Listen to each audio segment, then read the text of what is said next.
Sean bienvenidos nuevamente a este canal. El día de hoy desarrollaremos el tema número 9 del programa, denominado el procedimiento de revisión. En la clase pasada abordamos de manera integral el procedimiento constitutivo de los actos administrativos, es decir, el conjunto de fases o etapas concatenadas entre sí necesarias para producir una decisión o fallo administrativo. Hicimos especial mención en las tres fases del procedimiento ordinario, a saber, iniciación, sustanciación y terminación. En esta oportunidad nos referiremos al procedimiento de revisión o de impugnación que procede por la vía de los recursos contra esas decisiones administrativas, cuando el contenido de las mismas sea contrario o afecte los derechos e intereses personales del interesado legítimo.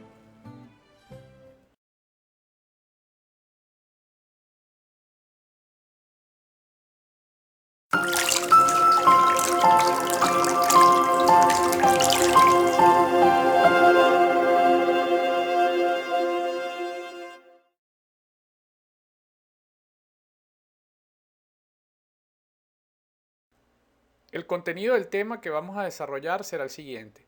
En primer lugar, nos referiremos a las nociones generales del procedimiento de revisión, para continuar con la revisión de oficio.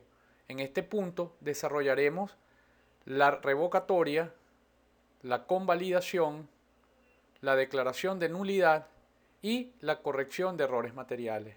Posteriormente, haremos referencia a la fase recursiva, específicamente los recursos administrativos. Acá nos referiremos a la definición de los recursos administrativos, los caracteres, las condiciones comunes para su ejercicio, la clasificación de los recursos en reconsideración, jerárquico y de revisión, el agotamiento de la vía administrativa como último punto de este tema. El procedimiento administrativo en general se desarrolla en dos fases. En primer lugar, el procedimiento constitutivo de los actos administrativos tendiente a la formación y emisión de los mismos, y el cual, por cierto, desarrollamos en el tema pasado. Y en segundo lugar, el procedimiento de revisión de dichos actos administrativos que se desarrolla una vez que estos actos se dictan y que tiene por objeto ratificarlos, corregirlos, reformarlos, modificarlos, revocarlos o anularlos. Efectivamente, los actos administrativos, una vez formados a través de ese procedimiento constitutivo, al ser eficaces pueden ser ejecutados de inmediato, tal y como lo dispone el artículo 8 de la LOPA. Sin embargo, esta potestad de la administración pública de ejecutar sus actos de inmediato no implica que los derechos de los particulares claudiquen frente a la administración y que éstos no puedan ejercer ningún tipo de defensa contra los actos administrativos que a su juicio sean ilegales. Al contrario, el ordenamiento jurídico venezolano le otorga a los particulares medios jurídicos para poder impugnar o atacar jurídicamente los actos, cuando estimen que los mismos no se ajustan a la legalidad o al interés general. El ejercicio de estos recursos nos da origen al procedimiento de impugnación de los actos administrativos. En tal sentido, este procedimiento de revisión de los actos administrativos puede iniciarse de oficio o a instancia de parte.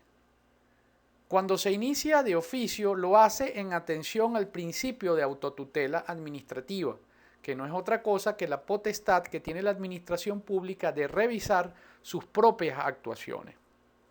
Cuando lo hace a instancia de parte, lo hace obviamente mediante el ejercicio por parte de los interesados de los recursos administrativos, bien sea de reconsideración, jerárquico o de revisión.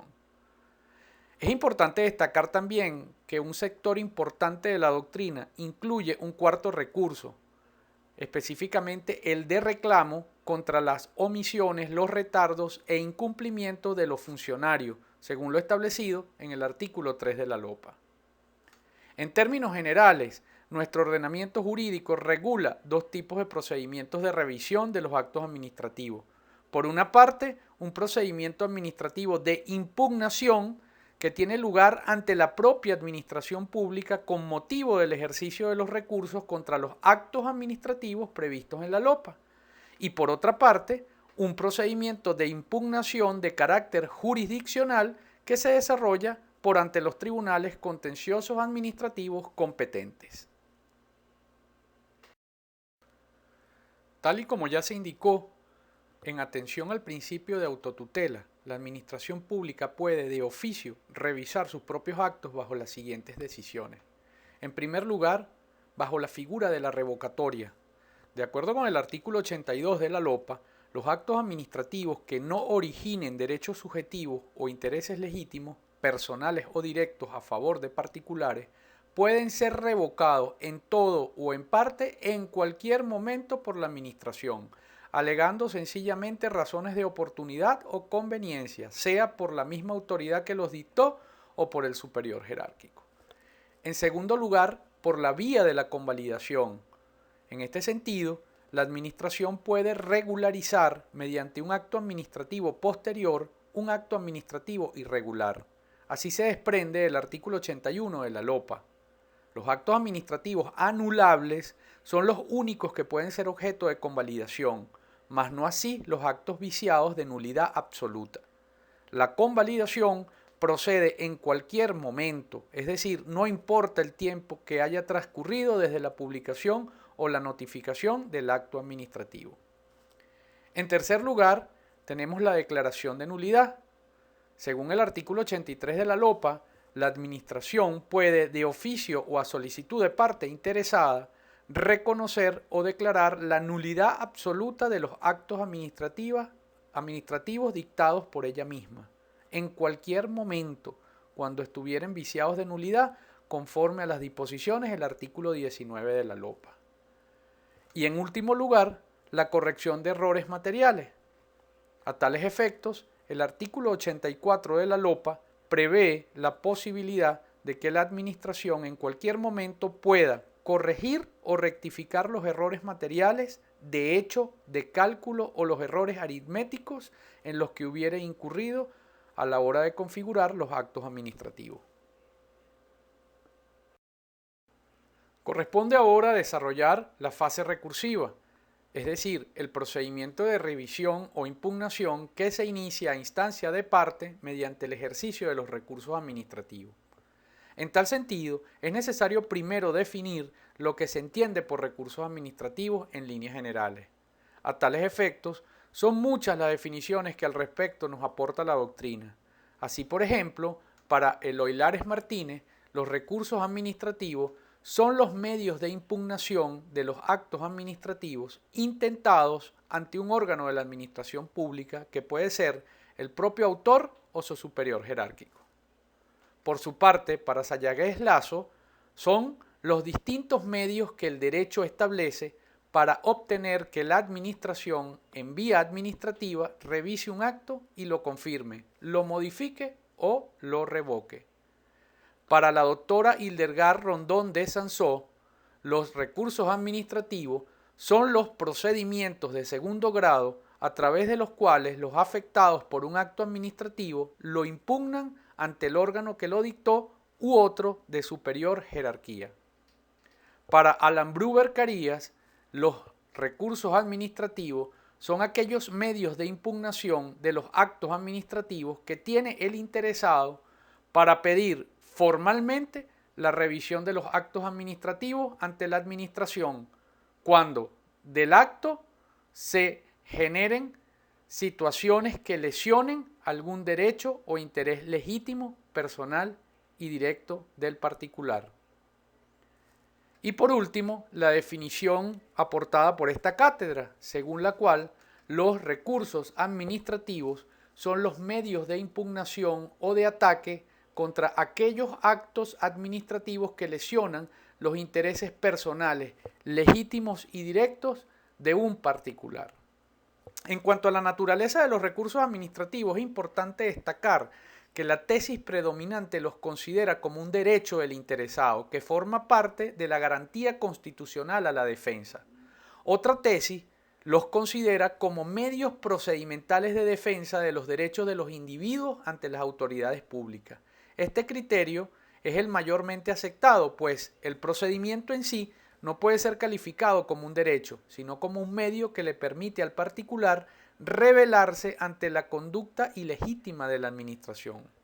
En definitiva, el recurso administrativo es un acto por medio del cual un sujeto legitimado para ello le pide a la propia administración pública que revise, revoque o reforme una resolución administrativa.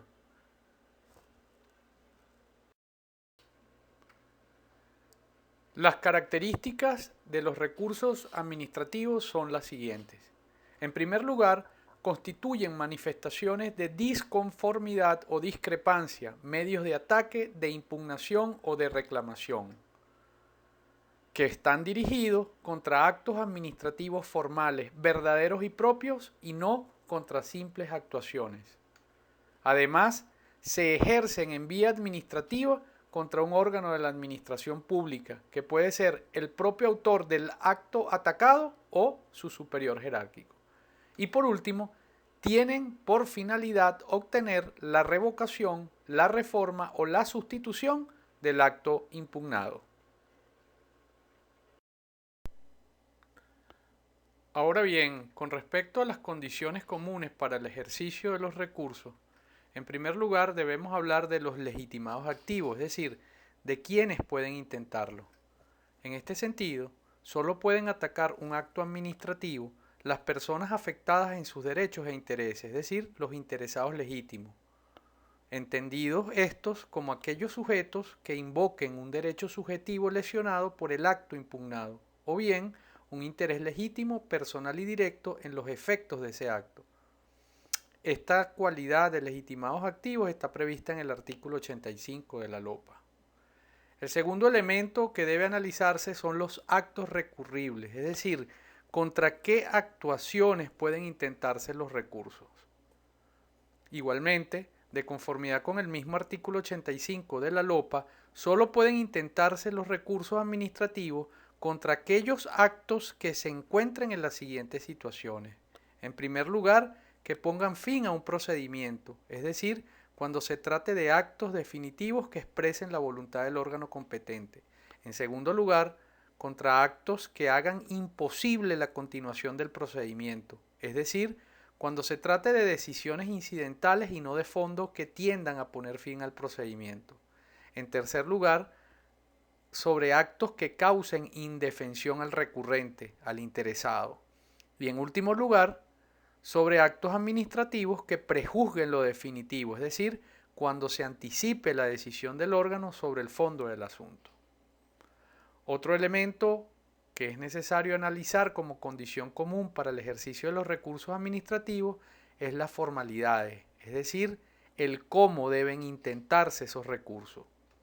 A tales efectos, el artículo 86 de la LOPA establece que los recursos administrativos deben interponerse mediante un escrito que contendrá los elementos previstos en el artículo 49 de la LOPA, a saber, el organismo al cual está dirigido, la identificación del interesado, la dirección del lugar donde se harán las notificaciones pertinentes, los hechos, las razones y los pedimentos correspondientes, expresando con toda claridad la materia objeto de la solicitud, la referencia a los anexos que lo acompañan, si fuera el caso, cualquier otra circunstancia que exijan las normas legales o reglamentarias y por último la firma de los interesados. Seguidamente, también es necesario destacar las causales de inadmisibilidad por incumplimiento de las formalidades del recurso, es decir, cuándo puede ser desechado un recurso.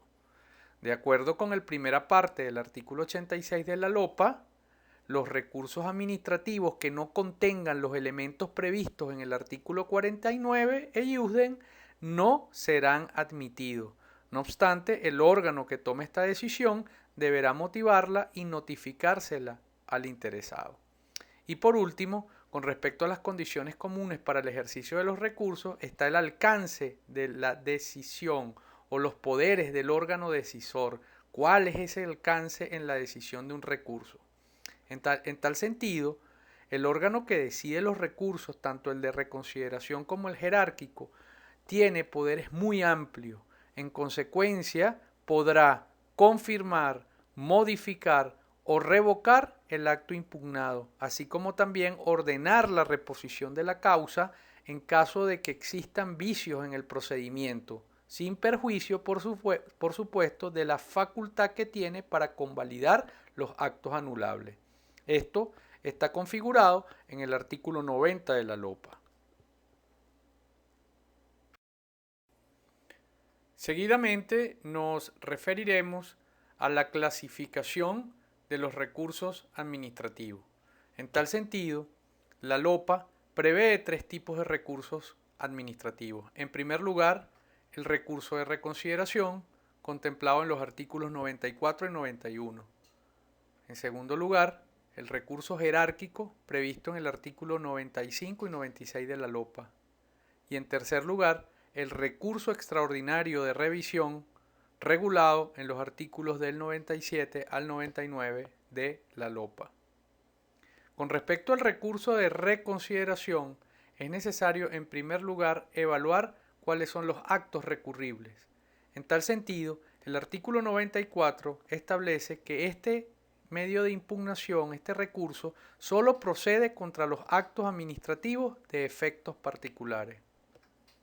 El órgano competente para conocer de este recurso es el órgano administrativo que produjo la decisión, quien tendrá también la competencia para decidirlo. Es decir, es el propio órgano, el propio ente que produjo el acto administrativo impugnado y que a juicio del particular o del interesado legítimo lesiona sus derechos personales.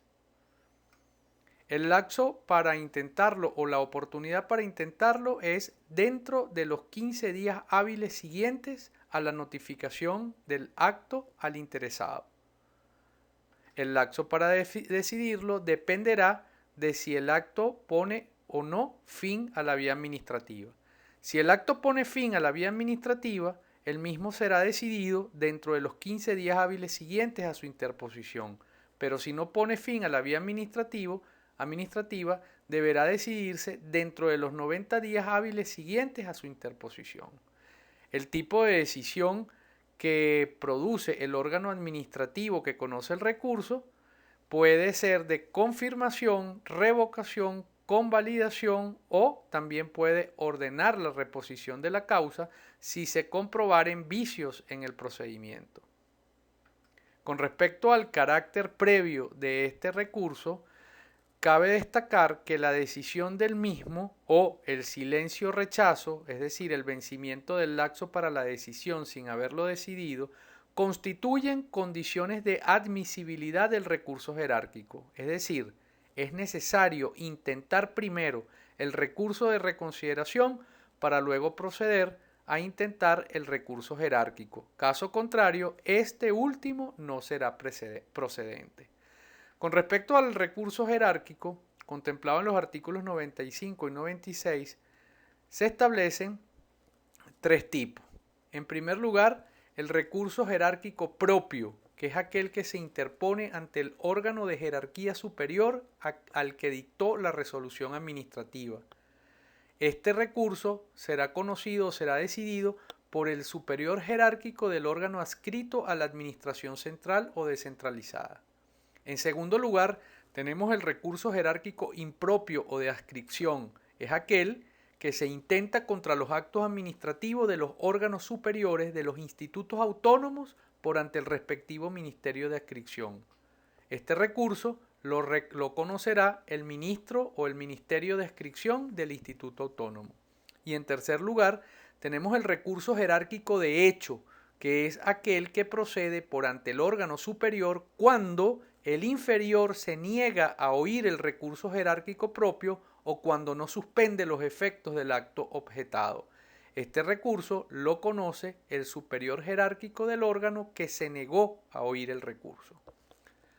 Con respecto a las condiciones para el ejercicio del recurso jerárquico, la ley establece la necesidad de que exista un acto administrativo que lesione los derechos e intereses del recurrente y que además se haya intentado el recurso de reconsideración y que éste haya sido declarado sin lugar, es decir, no se haya modificado el acto recurrido según el artículo 95 de la LOPA o que haya vencido el lapso para decidirlo sin haber obtenido un pronunciamiento alguno, es decir, que haya operado el silencio rechazo.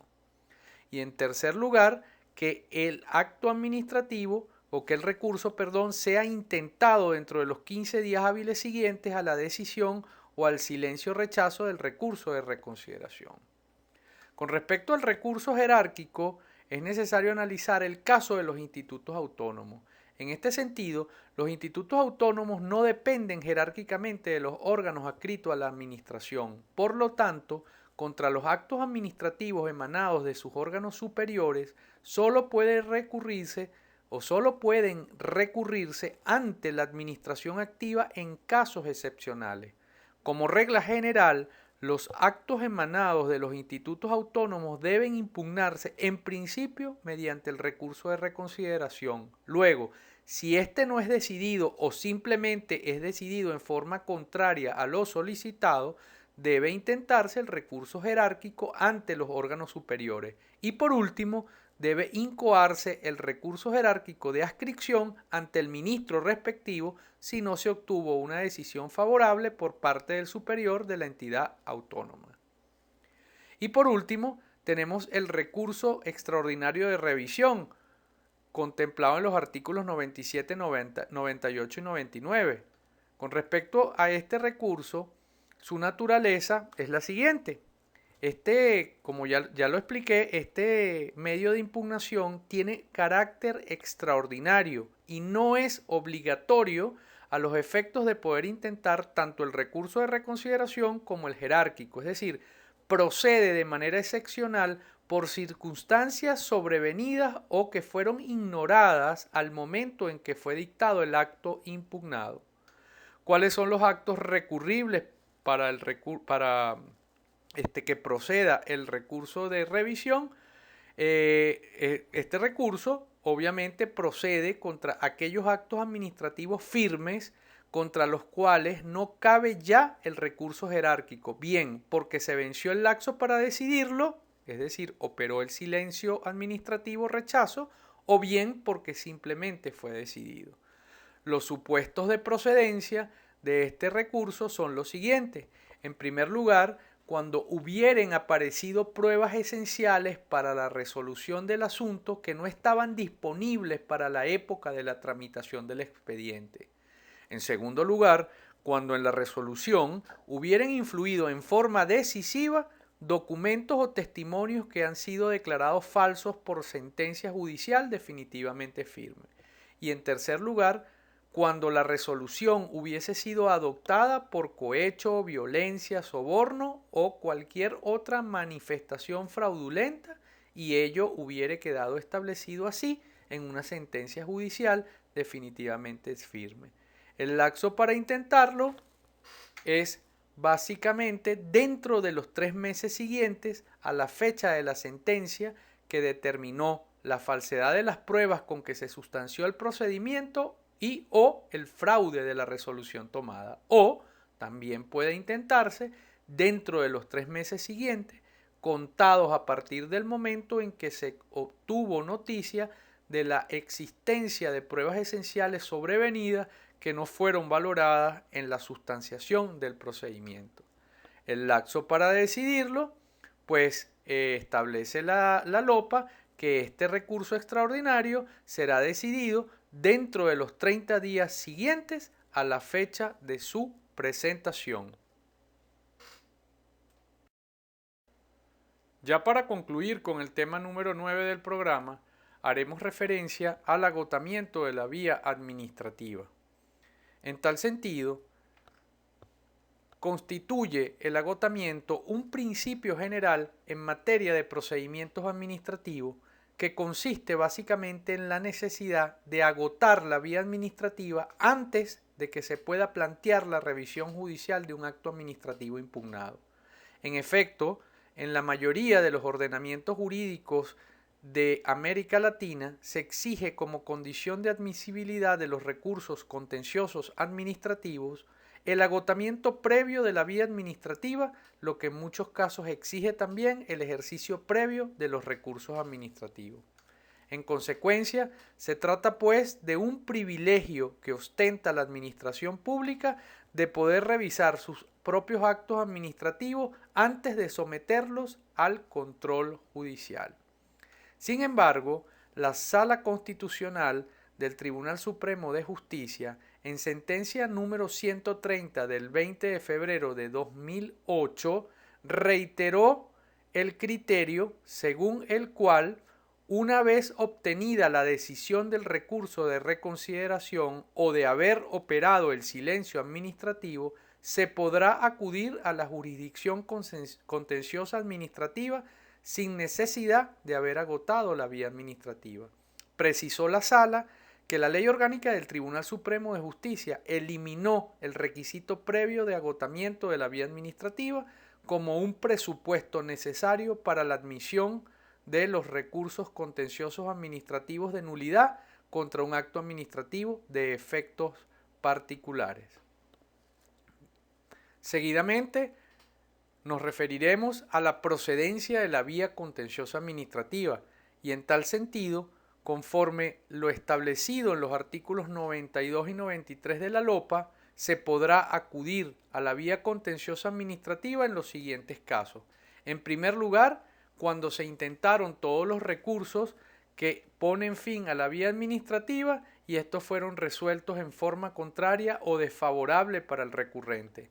Y en segundo lugar, cuando habiéndose intentado todos los recursos previstos en la ley, estos no hayan sido decididos o se hubieran vencido los lapsos para que la administración se pronuncie en torno al recurso planteado sin haberlo hecho, es decir, que haya operado el silencio administrativo rechazo.